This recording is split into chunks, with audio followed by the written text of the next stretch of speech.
Now I'm in parts of Florida I don't recognize. But I wanted to check out Port Charlotte Town Center since I've heard that it was on the rocks and facing redevelopment. We'll talk more about that later on. Although, how could I pass up a place like this?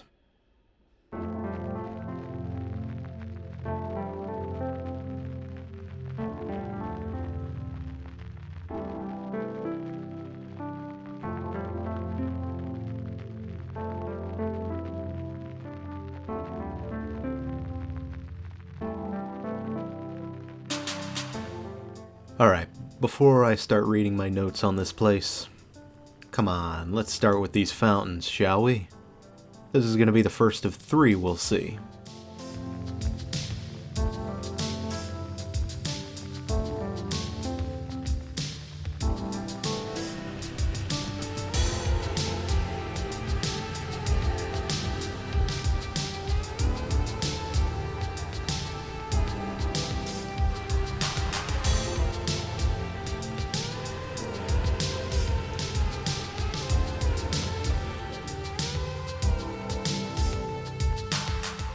Yet another mall in Florida developed by the Edward J. DeBartolo Corporation, whom would acquire the 132-acre plot of land from the General Development Corporation before construction. During construction of the mall, there was a plan to open the mall gradually in phases, though shortly after groundbreaking in December 1987, those phases were dropped and the mall was to be built and opened all in one go. The mall would officially open in August 2nd, 1989 with Sears, Belk Lindsay, J.C. Penney already open. A planned Mass Brothers store was set to open in 1990, though these plans would be put on hold and dropped as their parent company entered bankruptcy, leaving the anchor, abandoned. Dillard's and Montgomery Ward would set up shop at the mall in its early life as well, opening in 1991.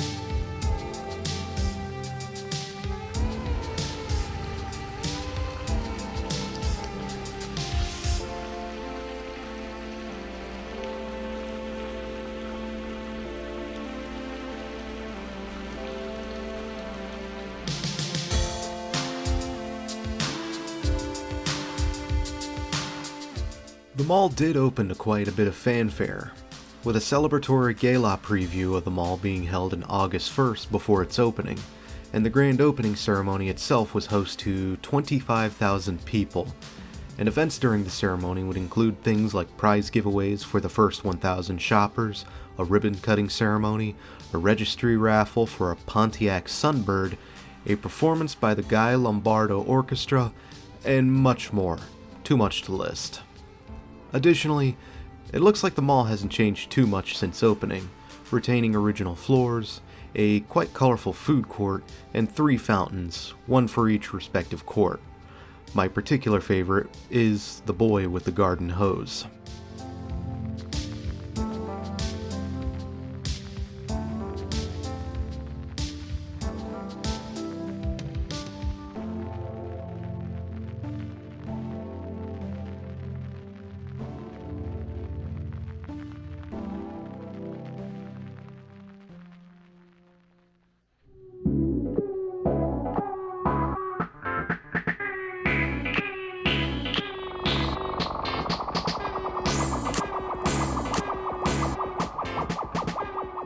Regal Cinemas would be late to the party, opening in 1999 and still operating as of the making of this.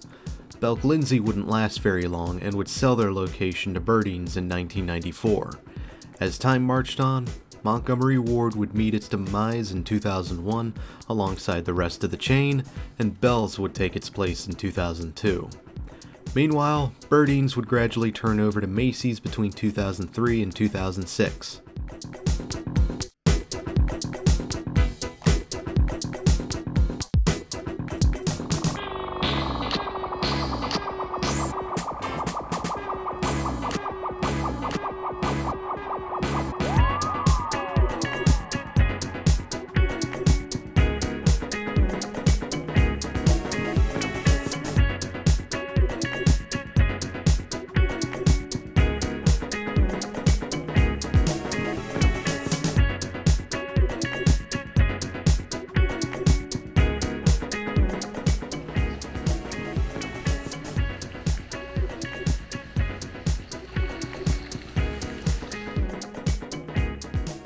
While the mall hasn't seen too much change amid its halls, it has seen disasters in its time. Most notably Hurricane Charlie and Hurricane Ian, which struck in 2004 and 2022 respectively. The hurricanes might explain the unfinished renovation look that I see between the plywood over the skylight panels and the spots where drywall was hung and plastered, but never painted over. While it is a sign that the owners still seem to care about and maintain the mall, one should probably go that extra mile for finish and presentation. Additionally, Port Charlotte Town Center has served relief for hurricane victims, between a business recovery center for Hurricane Helene and Milton victims, and a temporary insurance village for locals to file claims.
Of course, those stores can't last forever, and while the mall maintained its anchors for a long time, Sears and Macy's would be on their way out. Sears at the beginning of 2019 and Macy's in 2021. And around this time, the mall was owned by Washington Prime Group, whom would declare bankruptcy, with the creditors taking ownership after auction. Currently though, the mall is owned by Centennial, and it seems the mall is just continuing on. The Sears and Macy's end is quite barren, with much of the businesses clustered between the food court and Dillard's.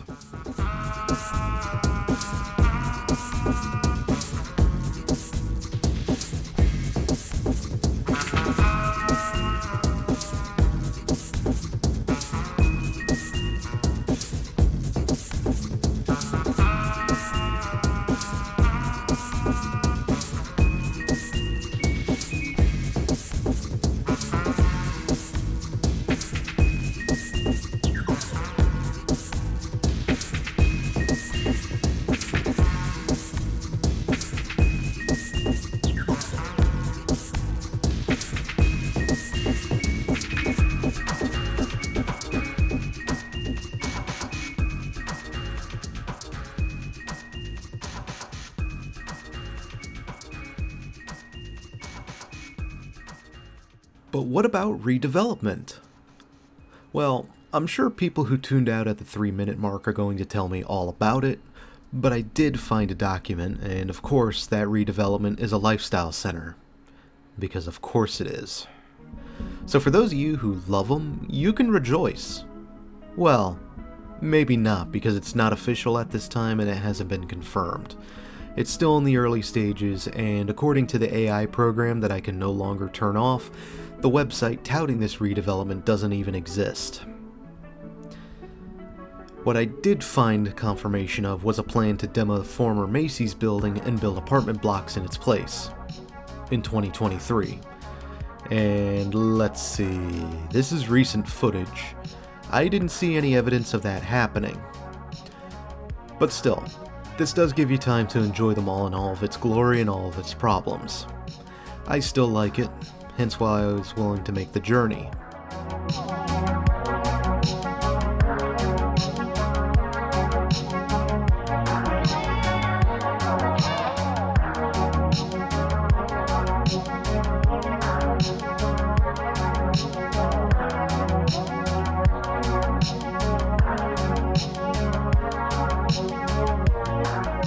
I regret not stopping in there for ribs. Are they any good? Let me know down below.